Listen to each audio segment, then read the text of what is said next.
Yeah, now I want to personally thank you because we had a conversation maybe a couple weeks ago, and you brought something to my attention I really hadn't researched very much. And this was this great reset that the IMF, yeah, the IMF and the World Economic Forum, this guy Klaus that runs the World Economic Forum, he's been talking about this with all his cronies. I dove into it after we discussed it, and I actually did a whiteboard video. It just completely blew my mind. But what's really amazing is how forthright. I mean, they're just laying it out, saying we want to change the entire society. We want a global reset and never go back to the way things were. I mean, it's very creepy if you listen to what they say. Their videos are just on YouTube. We can build a new social contract. All elements of the Great Reset are fundamental to building the future we need. Now is the historical moment, the time, not only to fight severe virus, but to shape the system. There will be more debt, more deficit, more unemployment, more inequality and more poverty unless we act. We simply cannot waste any more time, and the time to act is now. In short, we need a great reset. At some point, you have to do something with that debt, whether it's, service it, pay it, or default on it. So when you're in this kind of circumstance, the current system does not work. They need to put in a brand new system, and that's the reset. Now, where we are in it is there is currently a bill going through both, this is really interesting, George, Congress and the Senate simultaneously, which is not something that I think happens very often. So It's fast-tracked, and it's called Banking for All, where the Federal Reserve will actually create a digital money, and it's called, surprisingly enough, because they got to keep things as close to the same as possible, but this is the new money, the digital dollar, right? They did the same thing back in 1913 when you had the gold certificates. It was $1, and after they installed the Federal Reserve, it was still $1. They did the same thing in 71. It was $1 before they took gold out of the equation, and it was $1 afterwards. So they know they have to keep everything the same. Now, in that one paper, which is really one of my favorites, or I don't know that it's my favorite, but they gave you such a beautiful 18-step outline of how they could transition us from a paper dollar system to a digital dollar system, excuse me, and this bill is number 8 on that list. Wow. Who put out this list, Lynette? The IMF in breaking below the lower zero bound. All right.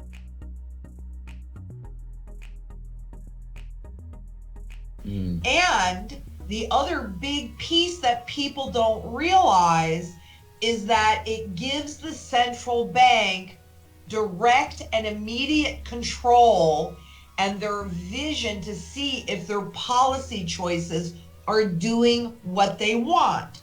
So for example, this recent stimulus check of the $1,200, well, a lot of people saved that money, and we saw the savings rate spike to 33%, when what the government wanted, what the central banks wanted, was for people to go out and spend that money and stimulate the economy.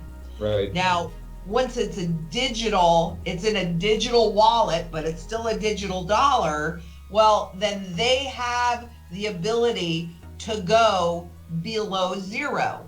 And after that one piece, they did another piece on how to take it deeply below zero using a 4% as an example.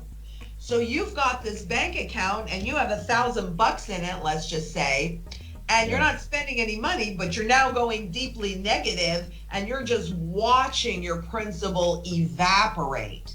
What are you likely to do? Likely to go out and spend it on anything that you think can retain its value better than in the bank. And that's hyperinflation. So, I mean, maybe they're doing it a little differently, but we are now about to execute that piece. And by the way, they actually put a deadline for this in the bill of January 1st, 2021. So we're what? 4.5 months away? Yeah. The first thing that comes to mind is, number one, negative interest rates, and forcing people to spend that money, or it really encourage them to waste the money, I would argue, just to consume, not to really invest. But then also, if I'm just trying to think through the mechanics. What would have to happen, in my opinion, is they'd have to have the individual consumers, the average Joe and Jane, would have to have a reserve account with the Fed, because the Fed That's exactly right. Yeah, it just creates bank reserves. And I had this conversation with Ron Paul. So if they're just creating bank reserves, then we, the individuals, would have to have a reserve account with the Fed, just like the JP Morgans and the Goldman Sachs. Now, most people might not think that that's a big deal, but then what happens is the Fed, or the government, is able to monitor every single transaction, every single thing you do. So you go onto the internet and buy XYZ thing that you might not want to talk about. Well, the Fed's going to know that. The government is going to know that. I mean, just think through the consequences of how that slippery slope with Big Brother that we get into. But I take it to the next step, and if they print up the bank reserves to put it into the accounts for, let's call it UBI, or the digital dollar with stimulus checks, and then you have to download your app in order to spend the money, then not only can they charge you an interest rate for holding the money, but couldn't they just have that money expire within a certain time frame to try to create the velocity? I mean, how would that work on top of the negative interest rates? Exactly. And you probably went in. I mean, actually, when a currency is dying, that's a very typical thing. You could just look over at Zimbabwe, and, you know, they did it 3 times, and they actually print an expiration date on the cash. But, you know, to your point too, in this bill, you know what these accounts are called? Fed accounts. Right. So you have the digital dollar in a digital wallet, and they don't print it. It is just a ledger entry. Yeah. That's all it is. Right. And the Fed account is actually, it looks like, it smells like, and it tastes like a regular bank account, because they know they've got to keep things as close to what you're used to as possible. And then they entice you. So no fees, they pay you interest, initially anyway. They pay you interest. There's no minimum balance. There's no maximum balance.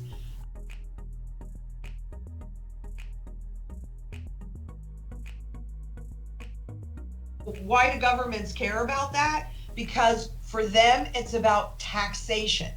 And in all of my research, how many times I have read about lifetime taxation. And if they have access to everything in your account, if they want it, they just pull it out. And what are you going to do about it? Nothing. Yeah, I don't know if they'd even need to do that. Not that I would put it past them, but I don't know that they'd even need to do that.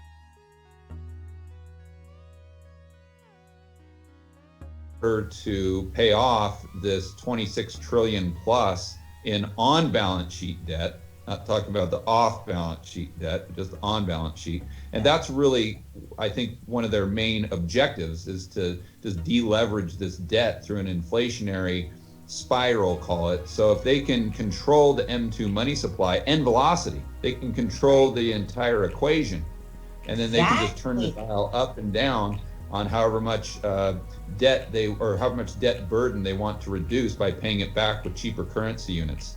Exactly. So I don't think people really understand the power that it gives the government just by going from, I don't even like fiat currency, but at least it's a green piece of paper in my hand, Lynette.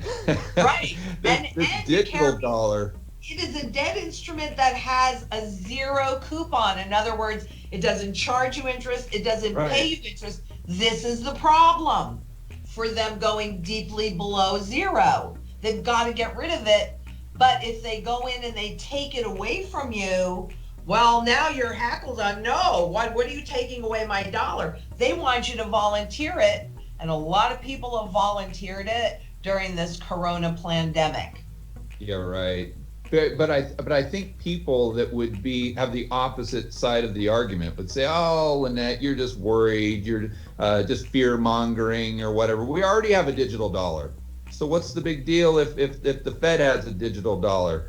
I don't use these green pieces of paper, these antiquated little coins or something. I just use my debit card. It's already digital. That's my point, and that they don't realize that no. There's a big difference between the quote unquote digital dollar we have today compared to what they're talking about in this bill. It's night and day difference, really.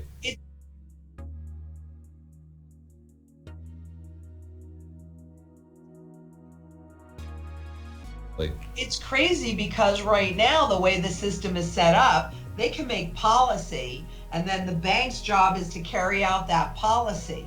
But it takes 18 months to go through the system to see if they are getting the results that they want.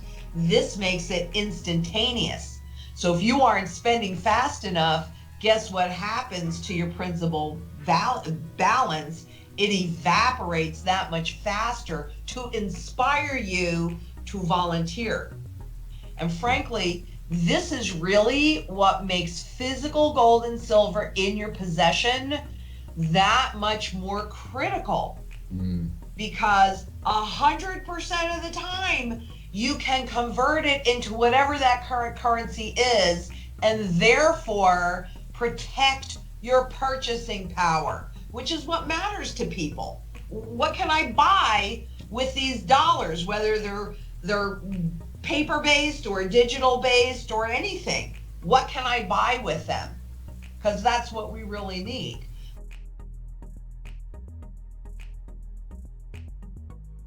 It is imperative that we reimagine, rebuild, redesign, reinvigorate, and rebalance our world.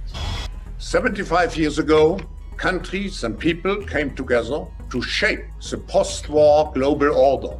The COVID-19 crisis has shown us that our old systems are not fit anymore for the 21st century.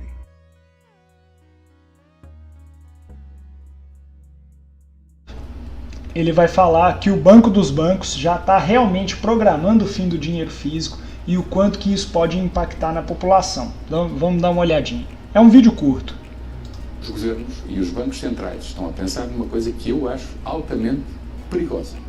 Estão a pensar em acabar com o dinheiro físico. E isto foi dito, e está a ser dito, e é repetido por muitos banqueiros, que o dinheiro físico já não interessa a ninguém, só dá chatice, tem questões de segurança e por aí fora.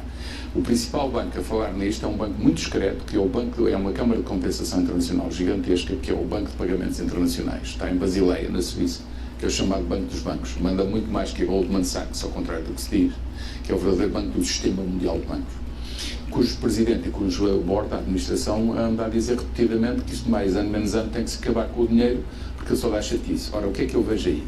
Vejo uma coisa completamente antidemocrática e absolutamente contrária ao interesse da população. Mais ano menos ano fazem isso, as pessoas vão se revoltar porque um dia querem dinheiro e não o têm. E porquê é que eu digo isto? Porque existe um plano global, que não está escrito em lado nenhum, mas existe um plano global para atacar a próxima crise financeira. Enquanto a de 2007, 2008 foi atacada com a emissão de dinheiro pelos bancos centrais, que injetaram muito dinheiro no sistema financeiro para precisamente salvar os bancos, e portanto houve liquidez para toda a gente. A próxima está a ser planeado que vai ser sujeita a se houver uma crise, está a ser planeado que vai ser sujeita a um congelamento global de bens, em que de repente Olha só o que ele falou. Ele falou algumas coisas muito interessantes. Falou sobre o Banco da Suíça, o Banco dos Bancos, que pouco se fala, né? Falou sobre um congelamento geral de bens, que eu já estava falando isso no canal antigo há bastante tempo. Canal já de 10 anos, mas tudo bem. E ele fala também dos riscos. Ele vai falar um pouquinho agora sobre os riscos disso. E também sobre o que já rola lá em Portugal. Eles, para fazer operações acima de 3 mil euros, não pode fazer em dinheiro físico, tem que passar pelo banco. Olha lá. Começa a haver uma trocada do mercado e estes bancos que definem o modelo mundial combinam entre si e bloqueiam tudo. E o que é que acontece? As pessoas não vão ter a possibilidade de levantar dinheiro nem ao balcão nem no multibanco. E ele passa a existir apenas a próxima grande crise financeira vai ser resolvida assim, até que passa a pressão e depois começam a libertar devagarinho. Se você quiser entender isso aí que ele está falando como o grande reset, pode entender. E isso já está começando a ser ventilado agora na mídia convencional. Olha só, começou ali em março, abril, ainda no pano de fundo, mas agora já está, né, geral. E as pessoas vão se revoltar quando virem que não têm a possibilidade de ter nenhum dinheiro no bolso. Isto está a ser feito nas costas das pessoas, mas não é uma questão portuguesa, é uma questão internacional, é do mundo ocidental, e estão a criar as condições para um dia haver uma revolta à séria das populações. Traduzindo, em Portugal já começou, o Presidente da República tem neste momento um diploma em mãos que proíbe o pagamento de qualquer compra acima de 3 mil euros em cash. Olha lá. Então, em Portugal já começou, ou seja, o presidente proibiu transações acima de 3 mil euros sendo feitas em cash. Tem que ser todas passadas pelo sistema bancário. Dinheiro é proibido. Eu acho que isto é absolutamente inconstitucional. O uso do dinheiro está protegido por lei. Só vou parar um pouquinho. Eu não sei como que ele está falando em constitucionalismo, né? Uma vez que está se derrubando todas as constituições. Olha aqui no Brasil o que está acontecendo.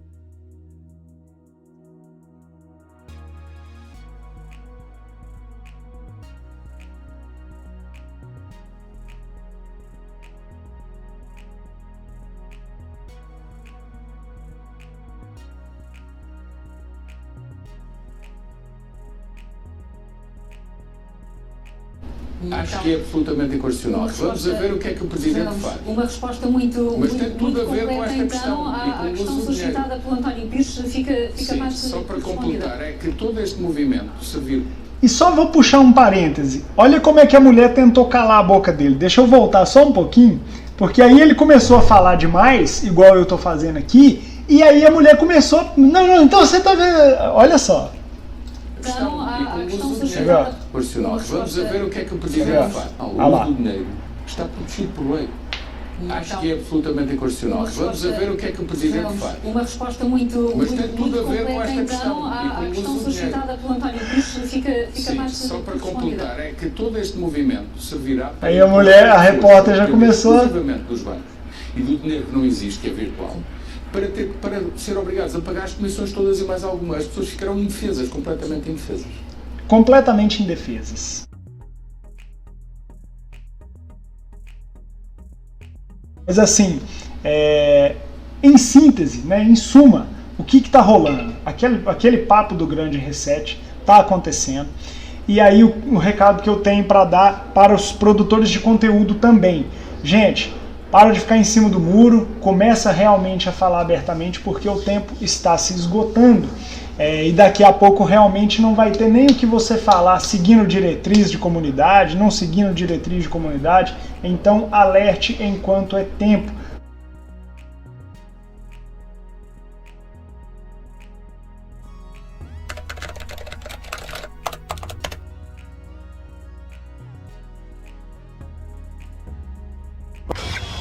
It is obvious that we are in the midst of the most severe crisis the world has experienced since World War II. We have a golden opportunity to seize something good from this crisis. Its unprecedented shockwaves may well make people more receptive to big visions of change.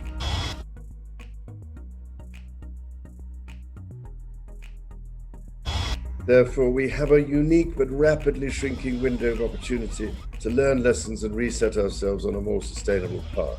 It is an opportunity we have never had before and may never have again.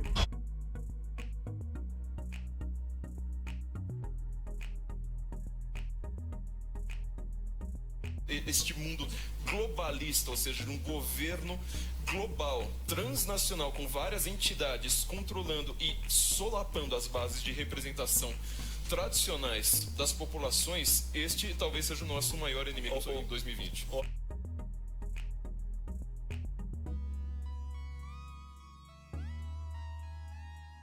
Now is the historical moment, the time, not only to fight severe virus, but to shape the system. There will be more debt, more deficit, more unemployment, more inequality and more poverty unless we act. We can build a new social contract.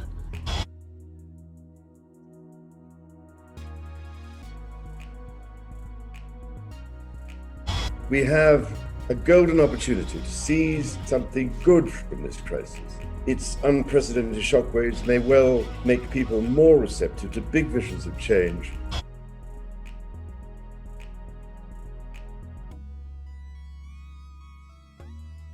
History would look at this crisis as the great opportunity for reset.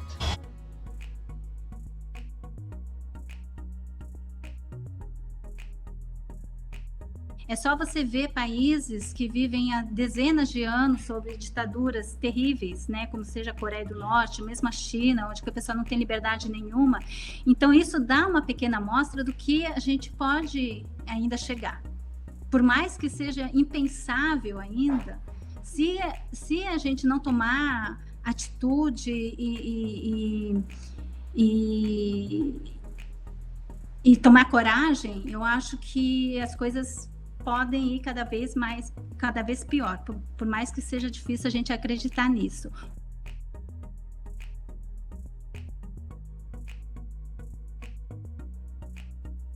Tenemos que apostar por un nuevo mundo donde no permitamos ya ser manipulados y donde las democracias sean restauradas, porque esto que tenemos actualmente no son democracias y entonces esto permite este tipo de abusos liderados por la Organización Mundial de la Salud, liderado por la Unión Europea y demás organizaciones transnacionales que nos someten a todos. Entonces, bueno, hay que retomar el poder individual y bueno, es un momento muy crucial el que estamos viviendo.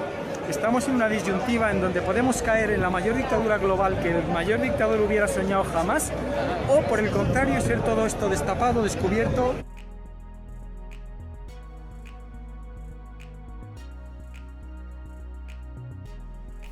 Porque la prensa occidental está entregada al orden mundial, está entregada a una gobernanza mundial, está entregada a lo políticamente correcto, porque es la única manera que tienen de mantener la subvención.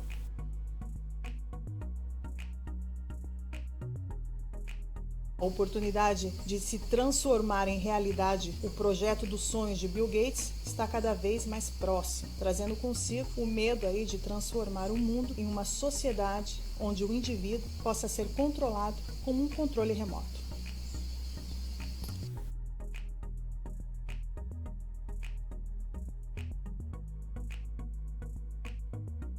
And the time to act is now. In short, we need a great reset.